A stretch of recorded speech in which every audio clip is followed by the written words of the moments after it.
Tout a basculé pour la première dame. Ce jour-là, Brigitte Macron apprenait qu'elle allait sûrement devoir affronter le mal tant redouté.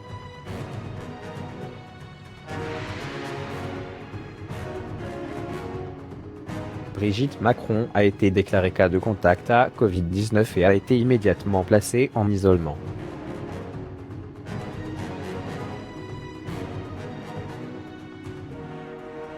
Loin de s'apitoyer sur son sort, elle reste fidèle à ses engagements.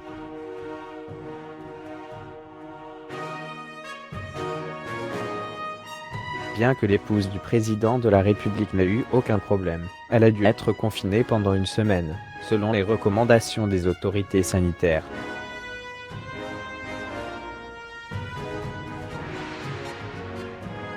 Après ce retrait nécessaire, elle a dû subir un test.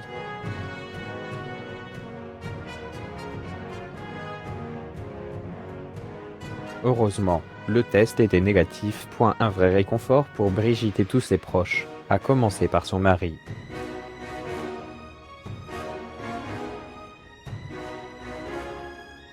Malheureusement, après cette heureuse nouvelle, la mère de Tiffaine Hozière, Brigitte Macron, n'était pas à l'aise.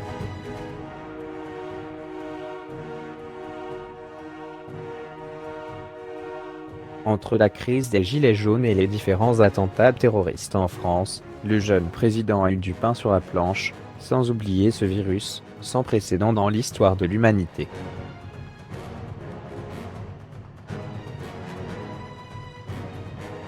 Mais depuis que Brigitte Macron a défendu la liberté d'expression et le droit à la caricature lors de son discours en hommage à Samuel Paty, il a été la cible de nombreuses menaces de mort.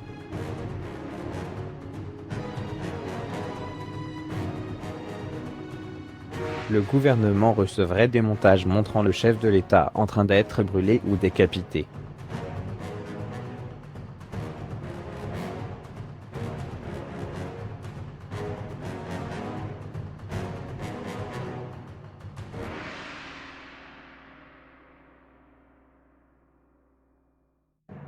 Le groupe djihadiste Al-Qaïda au Maghreb islamique a même menacé de se venger du leader français après son entrée en fonction.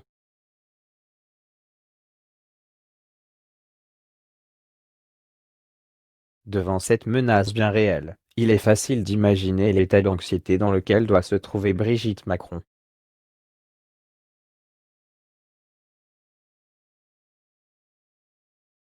C'est dans ce contexte angoissant que Brigitte Macron a décidé de s'exprimer dans une vidéo émouvante publiée sur le compte Instagram d'Emmanuel Macron le 5 novembre dernier.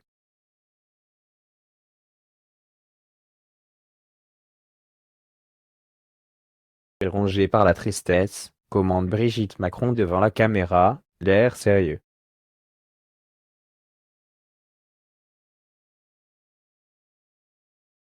Je pleure parce que je suis seule, triste, bouleversée.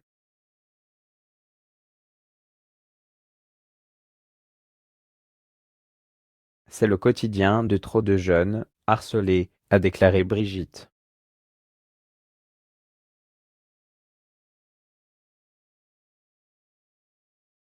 L'intimidation fait beaucoup de dégâts. Il détruit.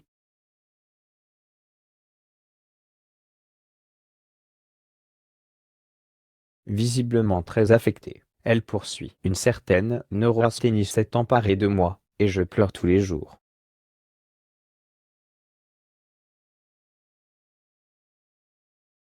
Parfois, je me demande même comment ce serait si je disparaissais. Est-ce que je manquerais à quelqu'un? Des mots très forts qui disent à quel point elle lutte pour supporter la dernière épreuve.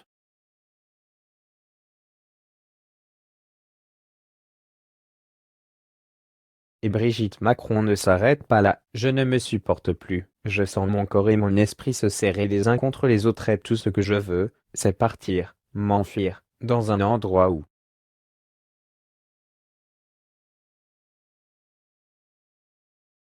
Mais après ces quelques phrases simplement terrifiantes, elle explique que ce ne sont pas ses propres mots, mais ceux d'une jeune fille de 16 ans harcelée à l'école et sur les réseaux sociaux qui lui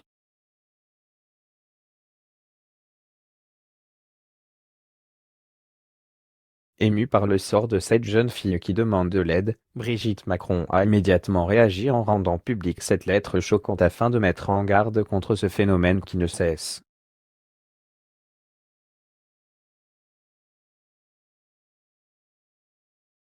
Nous ne devons pas laisser faire point un discours aussi rare que touchant, qui dit combien cette femme généreuse et concernée se tourne vers les autres.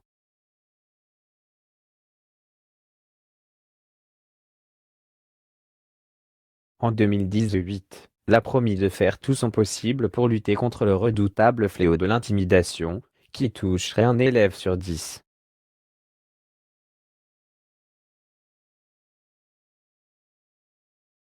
En 2 ans, l'ancienne enseignante, qui a été confrontée à ce douloureux problème à de nombreuses reprises au cours de sa carrière, n'a pas abandonné le combat.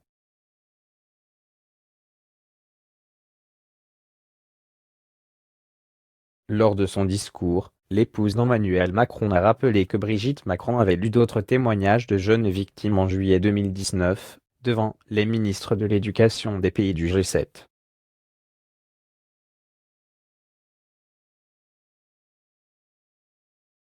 Brigitte Macron a ensuite rappelé les actions déjà entreprises, citant les étudiants ambassadeurs, les enseignants ayant reçu une formation spécifique ou les références en matière de harcèlement mobile.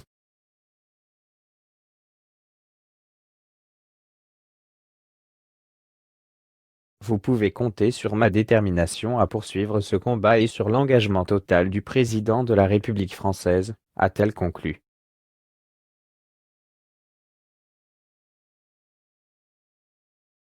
Les enfants et les adolescents doivent savoir qu'ils peuvent compter sur nous.